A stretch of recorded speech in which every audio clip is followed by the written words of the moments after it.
Olá, turma do sexto ano. Como vocês já sabem, eu sou o professor Tiago, tá? E aí hoje a gente vai falar sobre a formação e expansão de Roma. Logo no começo eu já trago para vocês aí, ó, a foto na imagem do Coliseu, que fica lá em Roma, tá? É uma grande construção arquitetônica da Roma Antiga, servia de arena para os gladiadores. Provavelmente vocês já devem ter ouvido falar e já devem ter visto em alguns filmes também, como o Gladiador, por exemplo, tá? Mas vamos lembrar um pouquinho do que a gente viu lá na aula passada, certo? Então, na aula passada, a gente falou sobre a formação e desenvolvimento das cidades-estados gregas. A gente viu como foi que a Grécia ela surgiu, como essas cidades-estados independentes, né, mas possuindo semelhanças culturais, elas foram se desenvolvendo ao longo do tempo. E a gente viu também que, a depender do tempo, existiam umas que se sobressaíam mais do que as outras, tá? A gente viu como é que era a organização social, política, econômica dessa Grécia Antiga. Mas vamos lá para o nosso assunto de hoje, beleza? Então, vamos lá. Então, desde que Roma ela foi fundada, né, há mais de 2.500 anos atrás, ela passou por várias transformações, gente. O tempo todo a gente vai ver que ela está ali se transformando, certo?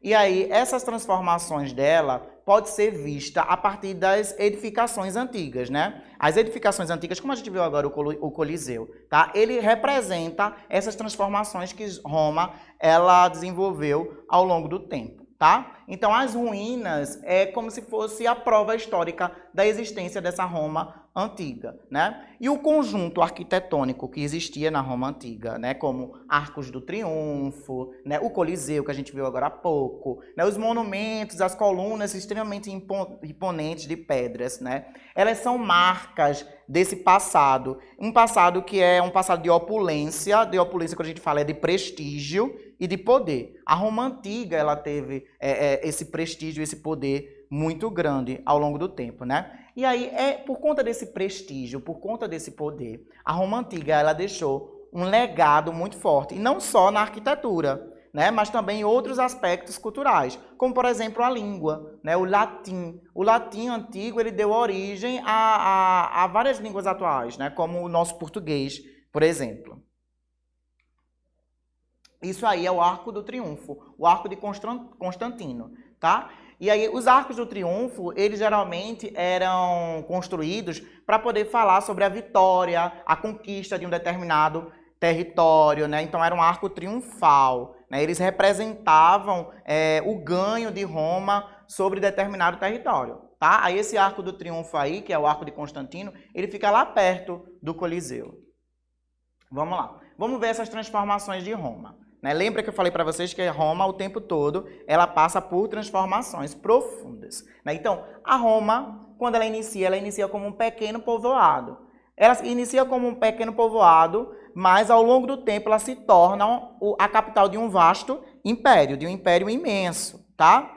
Depois, Roma ela é um dos principais centros de perseguição aos cristãos. Mas logo em seguida, né, historicamente falando, ela se torna também o local que vai sediar a primeira igreja cristã do mundo. Vê que coisa diferente. Primeiro ela perseguia, depois ela se torna o primeiro local do mundo é o primeiro local do mundo que vai sediar a primeira igreja cristã no mundo, né? E de uma cidade-estado, ela vai se tornar capital do Estado italiano moderno. Então perceba que o tempo todo ela está sofrendo transformações, ela está sofrendo mudanças, tá? Então, Roma ela foi fundada em meados do século 8 a.C., né, no centro da Península Itálica, às margens do rio Tibre. Existe uma lenda, que é a lenda do Rômulo e Remo. Né? Na lenda do Rômulo e Remo, diz o seguinte, que Rômulo e Remo, a sua mãe os colocou num rio, porque no reino em que Rômulo e Remo vivia, estava tendo um conflito, né, político. Né? Rômulo e Remo fazia parte da família real, eles seriam os futuros herdeiros dos tronos desse reino, sendo que estava tendo um conflito político e a pessoa acabou tomando esse reino, né, da família real de Rômulo e Remo.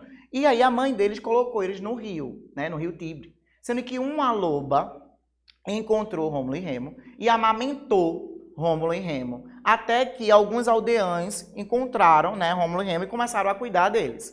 E lá na frente, Rômulo e Remo, descobrindo as suas origens, né, as suas origens dinásticas, eles iniciam a fundação do seu próprio império, coisa e tal, né? Sendo que eles brigam, né? E aí acaba que Rômulo mata o irmão Remo e Roma acaba recebendo o nome de Roma em homenagem a Rômulo, tá? Então essa é uma lenda sobre a fundação de Roma, certo?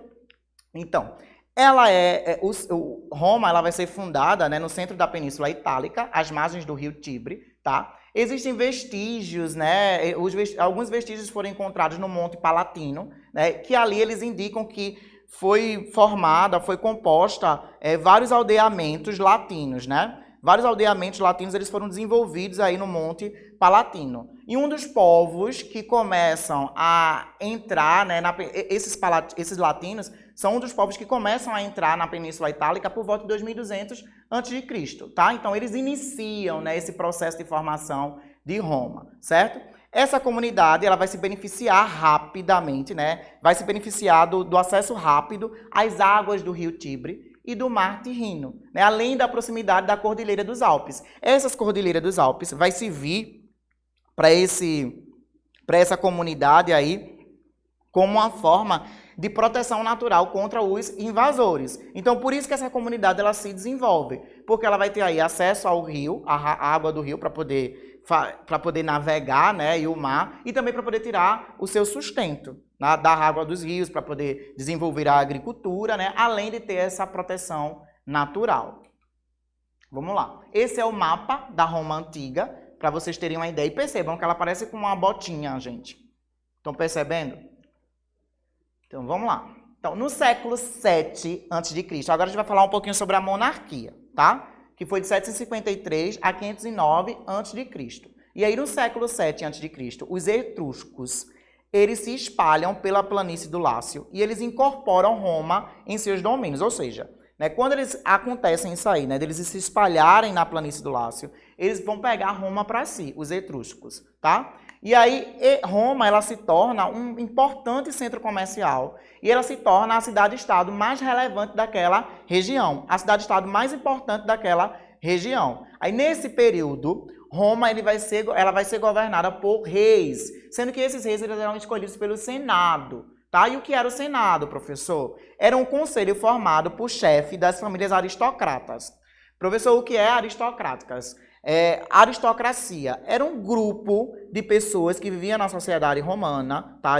Aristocracia era um grupo de pessoas que viviam na sociedade romana e que tinham prestígio econômico, político, elas tinham poder econômico e político. Então a gente chama isso de aristocracia. Então os líderes dessas famílias aristocráticas, elas formavam o Senado. E era o Senado que escolhia quem seria o rei para governar Roma. E esse rei, para ele poder tomar qualquer decisão, tinha que ser discutido primeiro no Senado. O Senado tinha que acatar. O rei tinha que primeiro escutar o Senado para tomar qualquer decisão. A hierarquia social que tinha em Roma era uma hierarquia rígida, tá? Aí ela era composta da seguinte forma: pelos patrícios. Os patrícios são exatamente os líderes dessa família aristocrata, tá? Que eram as pessoas que eram mais ricas, que possuíam gados, possuíam terras, né? E eles se consideravam fundadores de Roma. Eles acreditavam que eles que tinham dado origem a Roma, esses patrícios, né? E era eles que formavam, mais uma vez, o Senado. Tínhamos os clientes, vocês já devem ter ouvido falar nessa palavra, né? Sendo que a ideia de cliente aqui é diferente da ideia de cliente que nós temos hoje em dia, tá? E aí tínhamos os clientes. Esses clientes eram as famílias que tinham nascido em Roma, mas eles não tinham riqueza, eles não tinham terra. E aí eles dependiam diretamente dos patrícios e prestavam serviços a esses patrícios, né? Dependiam dos patrícios economicamente, politicamente e prestavam serviços para os patrícios. E os clientes, né? Se eu nascesse numa família de cliente, eu iria ser cliente, o meu filho ia ser cliente e assim sucessivamente, porque era hereditário. Não tinha como um cliente deixar de ser cliente para se tornar patrício. Também tinha o grupo dos plebeus, que acredita que era de origem estrangeira, eram subjugados pelos patrícios, tá? E aí os plebeus, eles desenvolviam o comércio, eles trabalhavam na agricultura, né? Eles desenvolviam o artesanato, na criação de rebanhos, e eles eram obrigados a servir no exército, tá? Havia também os escravos. Não tinha-se muito escravo nesse período monárquico de Roma, não, mas havia os escravos. Professor, Os escravos, quando o senhor fala, tem a mesma ver, tem alguma coisa a ver com os escravos que a gente fala quando a gente está estudando o Brasil colonial, que os negros eles foram escravizados por conta da sua cor, por conta da sua cultura. Não, os escravos aqui em Roma não tem a ver com a cor, certo? É diferente, tá? Os escravos aqui em Roma eram prisioneiros de guerra, né? Eram povos em que Roma guerreava, e aí quando esses povos eles eram submetidos, eles pegavam, né, as pessoas e escravizavam, tá? Esses escravos eles pertenciam aos seus proprietários, ao seu senhor, né? E desenvolviam um trabalho braçal. Na agricultura, nas construções civis, né? Enfim, tinha várias formas para eles poderem exercer o trabalho escravo. No século VI a.C., né, as coisas já vão começar a modificar. A gente tinha ali a monarquia, que a gente já falou um pouquinho sobre ela, e agora a gente vai falar sobre a república, que vai de 509 a 27 a.C., tá? E aí no século VI a.C., os etruscos eles começam a perder força. O domínio deles chega a um fim. E aí esse domínio chega ao fim porque eles perdem o apoio da aristocracia, né, do Senado, né, dos patrícios, tá? E eles começam a perder força também porque a plebe, os plebeus, eles começam a se opor contra os etruscos, contra os reis etruscos, tá? E isso faz com que eles enfraqueçam, certo? Aí a monarquia se torna uma república. A palavra república significa res pública, né? Que significa coisa pública. Hoje nós vivemos numa república, mas o nosso modelo republicano é diferente da ideia de república que se tinha em Roma, mas temos influência forte desse período aí, tá? Então a res pública, que é a coisa pública, né? Isso quer dizer que o Estado, ele deixa de pertencer ao rei, né? O Estado ele agora vai ser administrado pelos cidadãos, sendo que ser cidadão em Roma é diferente de ser cidadão hoje em dia. Os cidadãos de Roma eram os patrícios, tá? Então, os patrícios eram aquela camada da aristocracia, aquela elite política e econômica. Eles é que eram cidadãos, logo só eles que podiam tomar, na maioria das vezes, as decisões políticas e ocupar os cargos políticos, as lideranças políticas, né? E aí os reis eles foram substituídos pelos consules, né? E esses consules eles eram escolhidos pelos patrícios no Senado, mais uma vez, tá? E eles eram auxiliados também por magistrados. Percebam que o Senado ele sempre estava envolvido. Então, os magistrados eles possuíam várias funções, tá? E esse magistrado era escolhido por assembleia. Eles é que faziam, eles é que davam apoio, né, aos consules para poder governar, tá? Mas eles eram escolhidos por assembleias. Aí a gente tinha a Assembleia das Cúrias, que eram os cidadãos divididos por locais de origem ou de residência, né? E aí esse Senado da Cúria era formado apenas pelos patrícios. Tinha também os centúrias, que eram os moradores de Roma, né? De acordo com... E aí esses centúrias eles participavam de acordo com a sua riqueza e a participação no exército. Poderia participar dos centúrias os patrícios e os plebeus. E tinha também a Assembleia da Plebe, tá? Que podiam escolher magistrados, mas não podiam exercer cargos políticos, porque só quem podia exercer cargos políticos eram os cidadãos, que eram os patrícios. E aí a expansão do território romano, tá? Como é que isso acontece, professor? Roma tem um conflito intenso, né, interno. O tempo todo Roma estava cheia de conflitos, sendo que esses conflitos não ameaçavam a República Romana, né? Não impedia que a República Romana levasse o plano de expandir o seu território pela Península Ibérica. Então, ao longo do século III a.C., os romanos eles começaram a dominar de maneira extremamente agressiva ou por acordos políticos diferentes povos que habitavam ali na Península Itálica. Então, eles começam a desenvolver estratégias para dominar esses povos, às vezes de forma agressiva, bélica, guerreando, e outras vezes por acordos políticos, tá? As guerras com os povos vizinhos, né, a Roma, garantiram para eles determinados benefícios. Que benefícios seriam esses, professor? Terras aráveis, ou seja, terras para eles poderem desenvolver a agricultura, o controle de rotas comerciais, eles agora podiam controlar o comércio, né? Soldados para poder compor o exército romano, né? Novas fontes de rendas. Por que novas fontes de rendas, professor? Porque quando o determinado povo era submetido a Roma, os habitantes daquele local tinham que pagar tributos a Roma, né? A República Romana, certo? Então, eles passaram a conquistar terras para além da Península Itálica também, e não só os povos vizinhos. Vamos ver como é que isso aí aconteceu, tá? Então, quando ele está lá, quando a Roma ela está lá, né, se expandindo para além da Península Itálica, ela vai esbarrar em um adversário superpoderoso, que é a cidade de Cartago, né? E era uma potência comercial que ficava no norte da África. É quando dá início às Guerras Púnicas, em 264, que foi até 146 a.C., né? E essas Guerras Púnicas, por que se chama Terras Púnicas, professor? Porque os romanos chamavam os cartagineses de Pune, tá?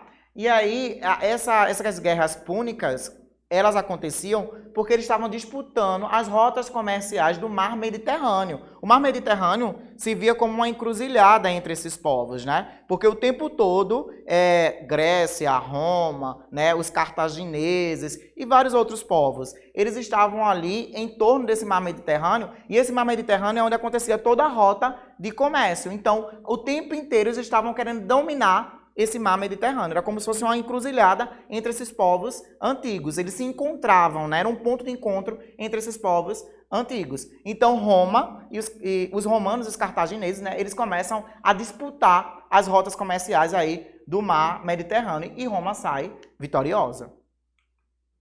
Tá? Nesse mesmo período, né, de guerra da guerra, né, que tinha lá Cartago e da guerra contra Cartago e os romanos, tá? Há também um avanço em direção ao Mediterrâneo Oriental, ou seja, eles começam a dominar terras, né, nesse Mediterrâneo Oriental, como Egito, Síria, Macedônia, Grécia, Ásia Menor, né, a Judéia, tá? Então, eles não ficam só, enquanto eles estão guerreando contra os cartagineses, eles também vão ocupando outros territórios. E no século I a.C., a Roma ela já controlava a maior parte do território do mar Mediterrâneo, né, das terras que circundavam ali o mar Mediterrâneo. Aí, para vocês verem, ó, eu trouxe para vocês aqui esse outro mapa. Lembra que a gente viu lá como era a Roma antiga, e agora o mapa como está. Isso aqui é todas as terras que, depois do processo de expansão, eles começaram a dominar, beleza? Então, gente, essa foi a nossa aula de hoje, e eu encontro vocês logo mais. Até a próxima semana.